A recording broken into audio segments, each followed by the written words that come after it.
Hello everyone, welcome to UK Daily Brief. I'm Chloe.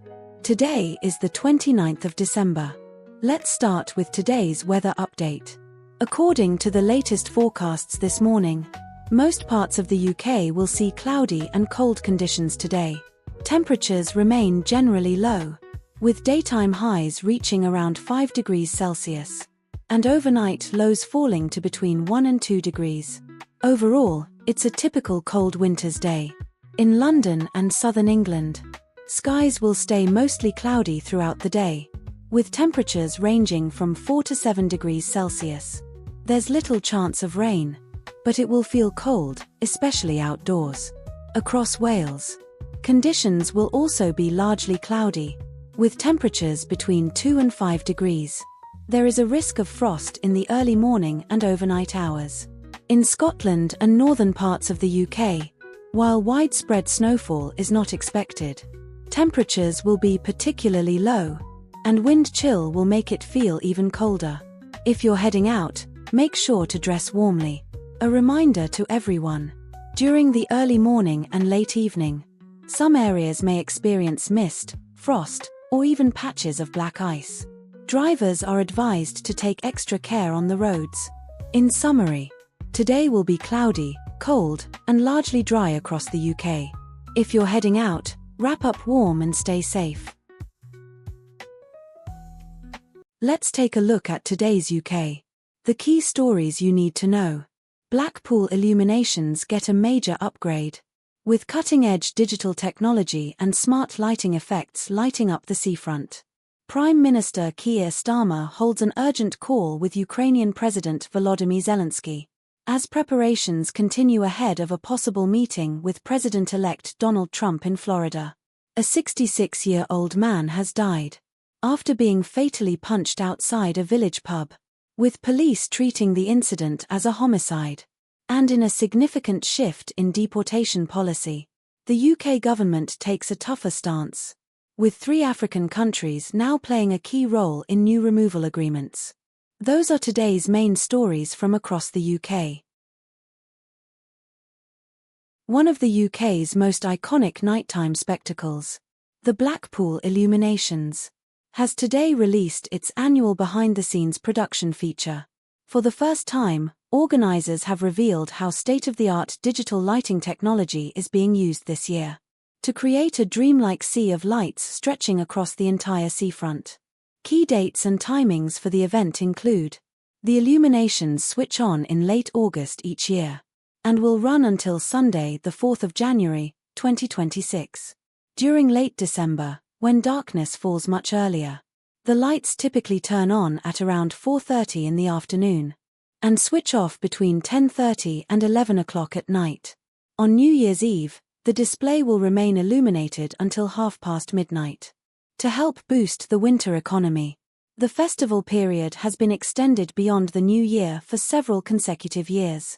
The production team has confirmed that this year's illuminations have been fully upgraded, including high-efficiency LED digital lighting systems, a centralized control system for real-time programming and monitoring, lighting effects synchronized with music and animation, and an estimated 60 to 70% reduction in electricity consumption compared with traditional bulbs. Key figures highlight the scale of the event. The display spans approximately 6 miles, features more than 1 million LED lights, attracts around 3 million visitors every year, and generates hundreds of millions of pounds in tourism revenue for Blackpool. Behind-the-scenes footage shows engineers working overnight road closures, carrying out testing, programming, and safety checks through the night to ensure the lights operate flawlessly every evening. Officials say the Blackpool Illuminations have evolved from a traditional light display into an international-level event combining technology, tourism, and sustainability. UK Prime Minister Keir Starmer has held an in-depth phone call with Ukrainian President Volodymyr Zelensky. Sources say the focus of the conversation was to prepare politically and strategically for President Zelensky's upcoming visit to Florida, where he is expected to meet US President-elect Donald Trump. Topics discussed during the call included the latest developments on the front line in Ukraine, whether Western military support can be sustained, and the possibility of a future ceasefire or negotiation window. Downing Street stressed that Prime Minister Starmer reiterated the UK's unwavering support for Ukraine, making clear that Britain's position remains firm and unchanged. Figures show that since the outbreak of the war in 2022, the UK has provided more than £12 billion in military and economic assistance to Ukraine. For 2025 alone, pledged support exceeds £3 billion. Analysts say the timing of this call is particularly sensitive, as President-elect Trump prepares to formally take office, with significant uncertainty still surrounding his approach to Ukraine. In the coming weeks, the outcome of President Zelensky's meeting in Florida could directly shape Europe's security landscape in 2026. A serious violent incident has taken place outside a rural village pub in the UK. A 66-year-old man is believed to have been struck with a single punch during an altercation outside the pub. He collapsed at the scene, and his condition deteriorated rapidly. Despite being taken to hospital, he was later pronounced dead. Police have now formally treated the case as a homicide, and a 36-year-old man has been arrested in connection with the incident. He remains in custody while investigations continue. Police said the incident occurred during a busy evening period at the pub, with scenes described as chaotic. Forensic teams sealed off the surrounding area overnight to gather evidence, including CCTV footage and witness statements.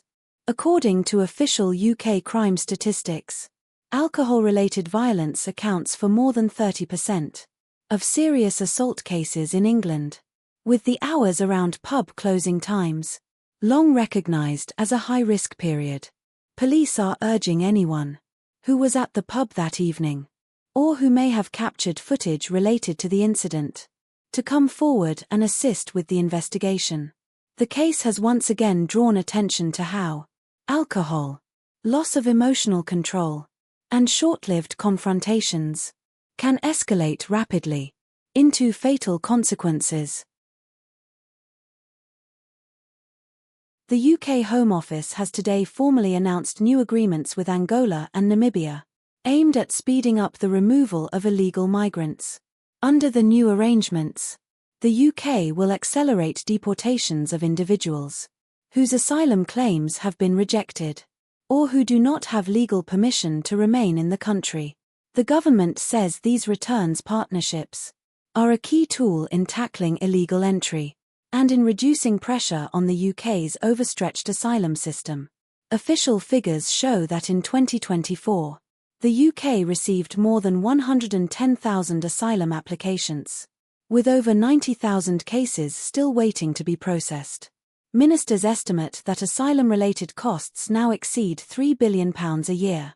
At the same time, the UK has taken punitive action against the Democratic Republic of the Congo, after the DRC refused to cooperate in accepting returned nationals. The UK government immediately withdrew fast-track visa privileges previously granted to senior officials and diplomatic staff.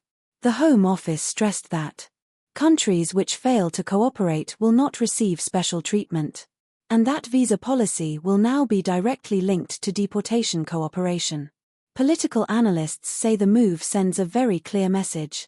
The UK's migration policy will no longer rely solely on domestic enforcement, but will be pursued actively through diplomatic channels. In the coming months, if other countries continue to refuse to accept deportees, the UK may further tighten visa rules and diplomatic arrangements. If you found today's mix of daily news and lifestyle updates helpful, please don't forget to like, subscribe, and turn on the notification bell. Our mission is to help you stay connected with what's happening across the UK in the shortest time possible every single day. I'm Chloe. Thanks for watching, and I'll see you in the next edition of UK Daily Update. Goodbye for now.